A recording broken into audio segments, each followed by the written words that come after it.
persone stamane allo stadio di Musile per i funerali dei 4 giovani morti all'alba di domenica sulla Iesolana. Famiglie, amici e autorità uniti nel dolore e lutto in 4 comuni. La cerimonia è in diretta su Antenna 3. Ti aspetterò per tutta la vita, le parole commosse di Giorgia, unica superstite della tragedia, la ragazza che nello schianto ha perso il fidanzato e gli amici più cari.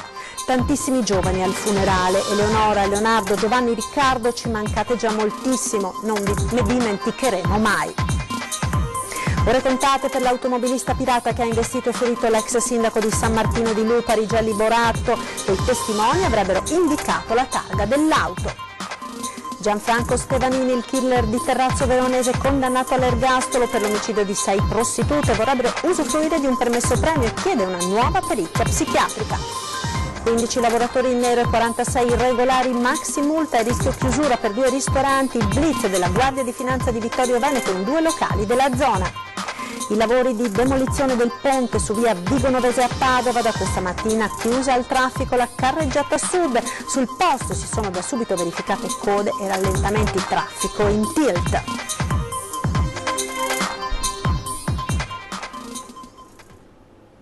Buongiorno e ben ritrovati con la prima edizione dei telegiornali di Antenna 3. In primo piano la giornata dell'addio e il funerale dei 4 giovani che sono deceduti all'alba di domenica nel terribile schianto sulla Iesolana. Poco fa si è conclusa la lunga diretta su Antenna 3 dedicata appunto al giorno dell'addio di queste 4 giovani vite stroncate prematuramente. Colleghiamoci quindi subito con Musile di Piave, dove c'è per noi Lucio Zanato. Buongiorno Lucio. Buongiorno Marta, buongiorno ai nostri telespettatori. È terminata da una decina di minuti la cerimonia, in questo momento le famiglie sono nei vari cimiteri dove i 4 giovani riposeranno. Una cerimonia davvero toccante, l'hai detto tu sin dall'inizio del telegiornale, una cerimonia dove noi abbiamo visto veramente il dolore negli occhi di questi genitori, di questi fratelli, di questi amici che hanno voluto dare l'ultimo addio a Eleonora, Leonardo, Giovanni e Riccardo. Tra loro anche Giorgia, dicevamo, la fidanzata di Riccardo. Parole davvero toccanti che sentiamo insieme. Potrei scriverti tantissime parole, ma non saranno delle lettere messe assieme a farmi sentire di nuovo le tue labbra sulla mia guancia. Quando hai bisogno di me chiamami, che li prenderò a botte io. Così mi dicevi e vorrei che lo facessi ancora. Non sono perfetta, Ricky, lo so. Sono stata assente. Ho rischiato la vita per 3 anni togliendoci tempo per stare assieme. Però non ti ho mai lasciato. Non ho mai pensato di lasciarti. E sono sicura che neanche tu avresti mai voluto lasciare noi. Forse eri troppo concentrato a proteggere gli altri e non ti sei protetta abbastanza in quel maledetto giorno. I tuoi gesti valevano più di 1000 parole, Ricky. Ed io ho solo paura di dimenticarti, di dimenticare i tuoi abbracci e di non sentirmi più come mi facevi sentire tu. Sei il regalo più bello che mi sia mai stato fatto. Tu mi hai vista nascere ed io ti ho visto morire. Ma le cose belle non si vivono, bensì si sentono. Quindi fatti sentire, Ricky. Prenditi il tuo tempo. Io ti aspetto e se non ci metterai troppo ti aspetterò tutta la vita. Dimmi dove ed io mi farò trovare e poi rimarrò lì per sempre, così se e quando vorrai potrai ritornare da me. Ti prego, Ricky, stringimi, abbracciami, baciami e dimmi ancora che sono la tua piccolina. Te lo prometto che io vivrò per te, vivrò per noi e vivrò per il nostro amore. Fai buon viaggio, piccola grande aquila.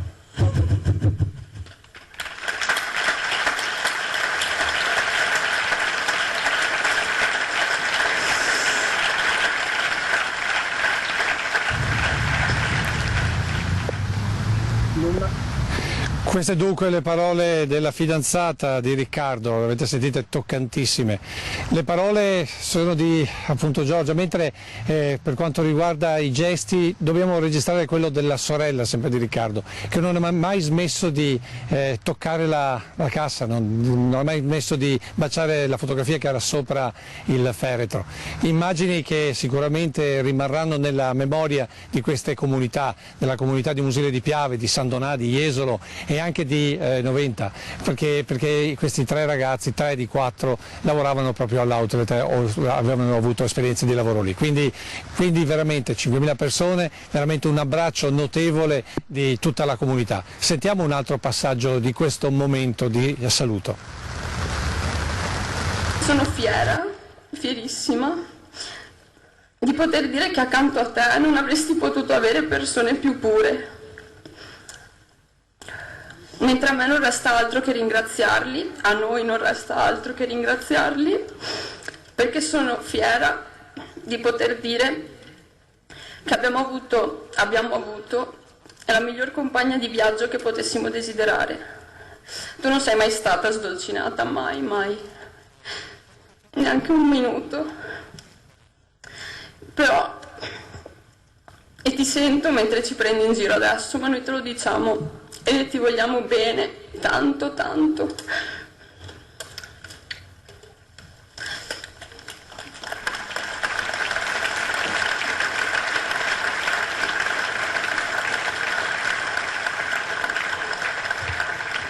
Ciao Giovanni, vai e insegna agli angeli a tirare i tuoi missili su punizione. Sarà impossibile dimenticarti. Personalmente di Leonardo ricordo quando mi diceva: Rudy, ma come si fa a stare una settimana senza gli amici? Io se non vi vedo una volta al giorno impazzisco. Ricordo quando sognava di andare a Dubai e mi diceva: Ru, so che tu verresti con me. Ricordo che quando eravamo in gruppo te ne uscivi sempre con proposte indecenti, del tipo: per 100.000 euro faresti questa determinata cosa che è meglio non citare. Non lo so se l'avrei fatta, Leo, ma so che per averti qua darei tutto quello che ho.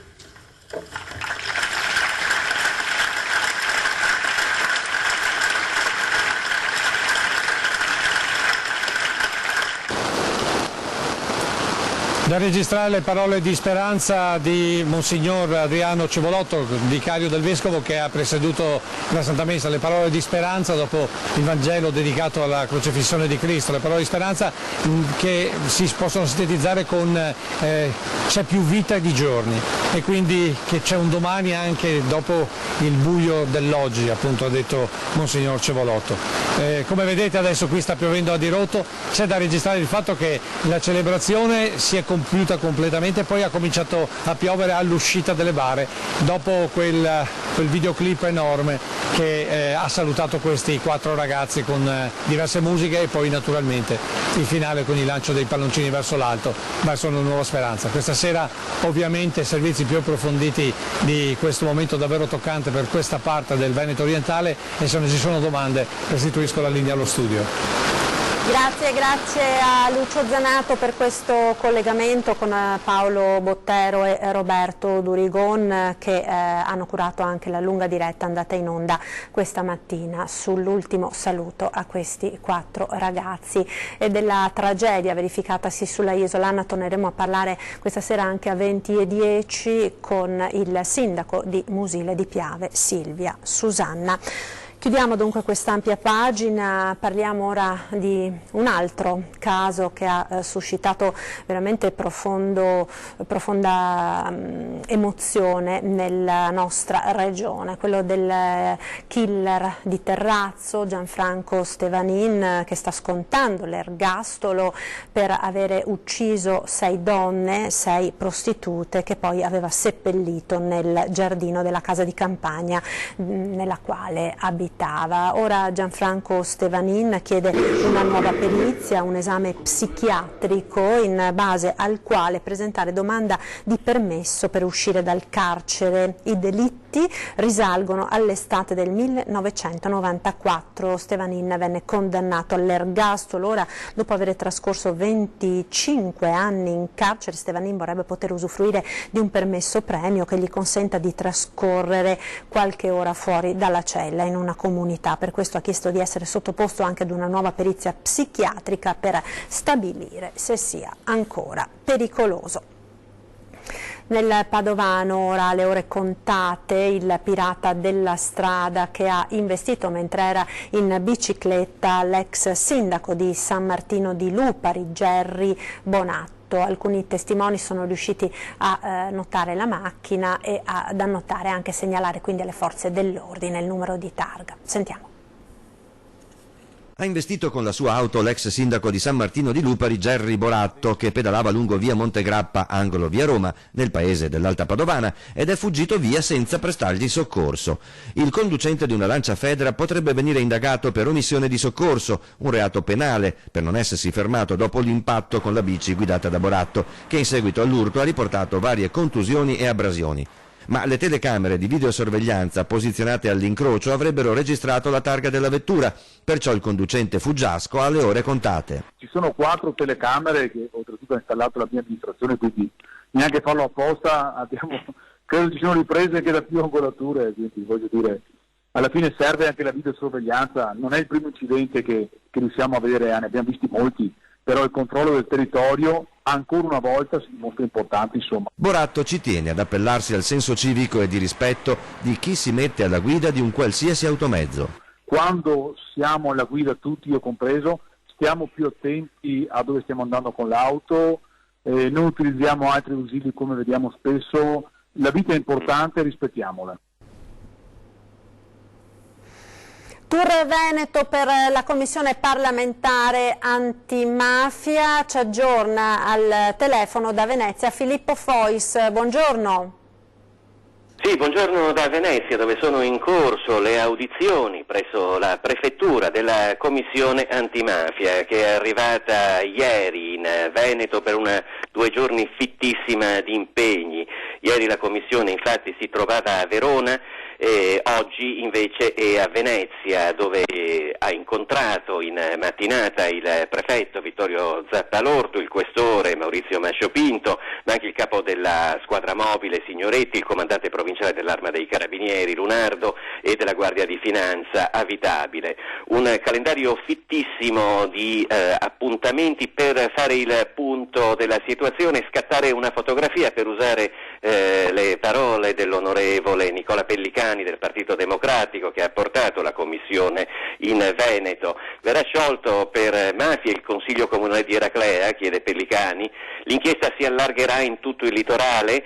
E ancora, a che punto è l'inchiesta sul Tronchetto, che coinvolge vecchie conoscenze della Mala del Brenta, oppure ancora a Verona, dove c'è una forte presenza della 'ndrangheta, che è stata testimoniata anche da un recente rapporto della direzione investigativa antimafia, mentre a Padova si assiste ad un forte radicamento dei clan calabresi. Ecco, ci sono novità. A che punto sono le indagini e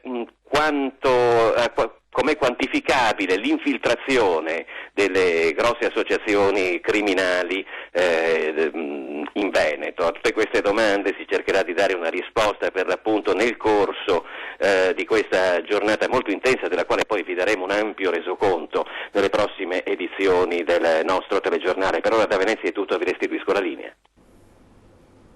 Contrasto al lavoro irregolare, operazione della Guardia di Finanza di Vittorio Veneto.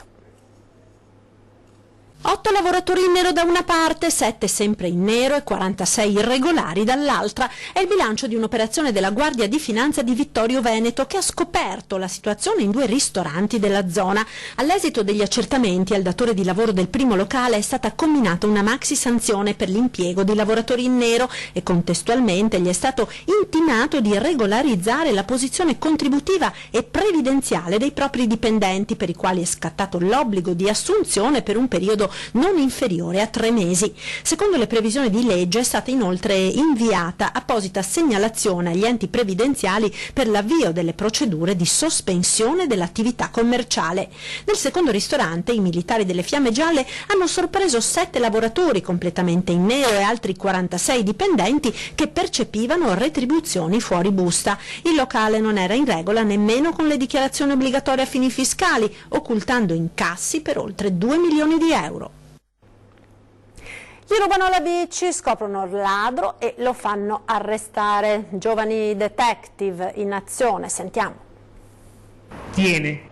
Ragazzi detective per un giorno ritrovano la loro bici e chiamano le forze dell'ordine. Un ghanese di 41 anni è stato denunciato per ricettazione dopo aver rubato una bicicletta. Ad avvisare la polizia locale i 2 dodicenni che dopo essersi accorti che non c'era più si sono messi a cercarla e hanno trovato l'uomo che stava pedalando verso la stazione dei treni. A quel punto hanno chiamato il 112 che è subito intervenuto sul posto fermando l'extracomunitario. Un plauso ai coraggiosi ragazzi detective e nello stesso tempo prudenti per aver avvisato la polizia senza mettersi in pericolo. Un 41enne di Carmignano è stato arrestato dai carabinieri per avere alzato le mani per l'ennesima volta nei confronti della madre. Non era la prima volta che maltrattava la madre di 58 anni, ma stavolta l'ha combinata proprio grossa. Siamo a Carmignano di Brenta, dove un 41enne al culmine di una lite ha spinto la madre giù per le scale. La donna, esasperata, una volta ripresa, si è andata dai carabinieri a denunciarlo. Già in passato il figlio aveva avuto atteggiamenti violenti contro la donna e per questo motivo nel 2014 e 2017 era stato allontanato dalla casa in cui viveva. In questo caso il GIP di Padova ha emesso subito un'ordinanza di carcerazione verso quel figlio ingrato perché non possa commettere altre violenze. Arrestato, è stato trasferito al carcere 2 Palazzi di Padova proprio per evitare la reiterazione dei suoi gesti e proteggere la donna da altri eccessi di violenza. Linea alla regia, ora ci fermiamo per qualche istante di pubblicità, restate con noi a tra pochissimo.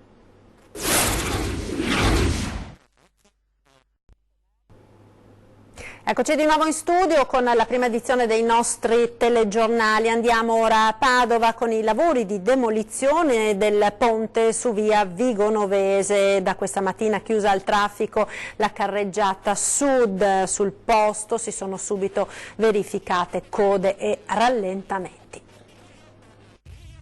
Lavori necessari e obbligatori, inevitabili disagi per le migliaia di automobilisti che ogni giorno percorrono Corso Argentina a Padova. Dalla mattinata è chiusa la carreggiata in direzione sud, primo passo per l'effettiva demolizione del cavalcavia dove erano necessari interventi di restauro. Come già accaduto inizio settimana, quando erano partiti i lavori propedeutici alla chiusura, le code si sono formate dal primo mattino.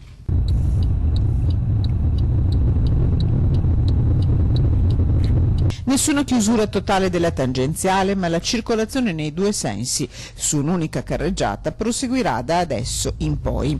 Lunedì 22 nuova data fatidica, inizieranno infatti i lavori di demolizione della struttura in calcestruzzo, che sarà sostituita con un nuovo ponte in acciaio. Cronoprogramma per ora rispettato. I tempi di lavoro dovrebbero essere i primi giorni di settembre, in tempo per riporre le ferie in archivio e la riapertura delle scuole. Nessuna chiamata si è registrata in queste ore ai centralini della Polizia Municipale. I padovani i lavori sul ponte per ora li hanno ben digeriti. Scatta la nuova normativa per il calcolo degli affitti delle case dell'Ater e un'intera palazzina di Abano si mobilita chiamando la nostra emittente per far sentire la propria voce. Scatta la nuova normativa per il calcolo dei canoni degli alloggi di edilizia residenziale pubblica e per gli inquilini dell'Ater sono subito dolori. In via Longhena ad Abano Terme c'è un'intera palazzina Ater i cui condomini sono sul piede di guerra per gli aumenti che si sono ritrovati a dover pagare nei giorni scorsi. Succede che ci sono un sacco di pensionati, di persone che hanno lo stipendio di 1.400 euro e gli hanno portato l'affitto a 400, 450, 350. Non eravate stati avvertiti di questa novità? No. Quando l'avete scoperto? Adesso che ci hanno mandato questa lettera qua, 15, una settimana sarà. Per molti degli inquilini il canone è quasi raddoppiato e i condomini di via Longhena temono di non riuscire a pagare tutte le spese con le pensioni e i pochi soldi che hanno messo da parte in una vita di lavoro. Ci è arrivata questa lettera che dobbiamo pagare 410 euro al mese da 2,60 che pagavamo. Gli inquilini sono disperati e si sono rivolti alla nostra emittente per far sentire la loro voce. Non sappiamo cosa fare, vi abbiamo chiamato apposta. Hanno conteggiato i 10.000 euro di pensione integrativa che abbiamo pagato per 10 anni. Abbiamo girato la segnalazione all'Ater di Padova e ora attendiamo una risposta. Sappiamo però che questa nuova situazione è dovuta all'applicazione della nuova normativa sul calcolo dei canoni, entrata in vigore il 1° giorno di luglio in tutta la regione. L'Università di Padova conferma la volontà di voler continuare ad investire sulla città di Treviso, portando qui i 6 anni di corso di laurea in medicina e chirurgia. È un momento propizio perché c'è molta sinergia sia con il territorio che con l'università, quindi università e territorio stanno collaborando a questo progetto. Il progetto di cui parla Daniela Mapelli, prorettrice alla didattica dell'Università di Padova, è quello di portare il corso completo di medicina e chirurgia a Treviso. L'iter è già iniziato dopo che il Senato accademico ha deliberato ufficialmente di iniziare il percorso universitario sin dal primo anno nel capoluogo della Marca, dove da tempo sono attivi i corsi di laurea in giurisprudenza e alcune professioni sanitarie. L'Ateneo Patavino ha già investito a Treviso e continuerà a farlo, spiega la prorettrice, alla luce anche dell'efficace esperienza che vede gli studenti del triennio clinico di Padova, su base volontaria, frequentare in gruppi di 50 i corsi in città. Si è pensato di approfittare di questa fruttuosa esperienza e far partire quindi un corso di medicina e chirurgia fin dal primo anno. Il momento è propizio perché in questo momento anche da parte del territorio c'è molta collaborazione. Sia il governatore Zaia che il sindaco di Treviso Conte, con i quali è già stato avviato un dialogo, hanno sposato con entusiasmo il progetto. Il corso dovrebbe partire con una 60ina di studenti, ancora molti gli aspetti da definire, a partire dalla sede che dovrà ospitare le lezioni. Sicuramente il distretto è una sede idonea sia per dimensioni ma anche perché è vicino all'ospedale Cafoncello, per cui favorisce proprio questo interscambio. Oltre al nodo dunque degli spazi bisogna tenere conto anche dei tempi ministeriali per ipotizzare una data di avvio dei corsi. Se l'esigenza di avere nuovi medici, se l'apertura della città di Treviso, in effetti, ripeto, questa sinergia tra regione e città di Treviso e università va a buon fine, io mi immagino che i tempi siano relativamente brevi, per cui non per il prossimo anno accademico, ma già si potrebbe partire dall'anno accademico 2021. Lo sport ora con il basket, tante le novità per i tifosi della Reyer Venezia in vista dell'inizio della nuova stagione, mentre la squadra prende forma. Con la Coppa dei Campioni in prima linea si avvia la campagna abbonamenti dell'Umana Reyer, pronta per dare il via ad una nuova stagione di successi. Partiamo con l'ambizione di essere protagonisti, di voler dare soddisfazione ai tifosi e alla nostra proprietà e ai nostri sponsor. E questo è il nostro imperativo, di far bene, di essere tra le prime squadre del campionato per regalarci ancora delle soddisfazioni. Lo scopo della campagna abbonamenti è poter raggiungere il maggior numero possibile di persone che abbiano voglia ed entusiasmo nel sostenere la squadra in ogni momento. Il nostro focus è cercare di far sì che più gente possa assistere alle partite. Abbiamo cercato di fare una campagna abbonamenti anche da campioni d'Italia che possono rendere conto anche di alcune difficoltà. Pensiamo di esserci riusciti perché vorremmo avere più tifosi possibili al nostro palasport. Ma non è l'unica novità. Altra cosa molto importante di questo abbonamento è il fatto che è cedibile e quindi questa è un'altra novità importante perché di fatto non è più nominativo e questo consente anche a delle persone che magari quando gioca alla Reyer devono lavorare o d'altro di poter dare, omaggiare un suo conoscente o un suo parente e la possibilità quindi di venire comunque ad assistere al Taglierso e vedere la partita insomma. Il tutto mentre la squadra prende forma. Stiamo lavorando in maniera importante, abbiamo cercato di confermare il più possibile la squadra che ha ben finito la stagione scorsa, abbiamo avuto già delle risposte positive, abbiamo già ufficializzato 2 giocatori che sono Udano e il ritorno di Ariel Filloi, stiamo muovendo per completare al meglio e per essere competitivi la prossima stagione. Vi ricordo che è sempre attiva la nostra rubrica dedicata a voi telespettatori, lo dico ad Antenna, lo spazio al quale potete far pervenire le vostre segnalazioni. I recapiti li vedete in sovraimpressione, redazione @antenna3.it e l'indirizzo mail, o ancora 0422 0230 la segreteria telefonica, mentre per i messaggi WhatsApp o SMS il numero è il 351 1755 340. È tutto per questa edizione, vi ricordo l'appuntamento con 20:10, questa sera si tornerà a parlare della drammatica scomparsa dei 4 ragazzi dopo l'ultimo addio che c'è stato appunto questa mattina a Musile di Piave, con il funerale in studio il sindaco di Musile Silvia Susanna. È tutto dunque, vi lascio tra pochissimo ad ore 13 per parlare di sicurezza stradale con il comandante della Polizia Stradale di Treviso, Alessandro De Ruosi. Per questa edizione è tutto, come sempre in chiusura ci salutiamo dando un'occhiata alle previsioni del tempo. Arrivederci.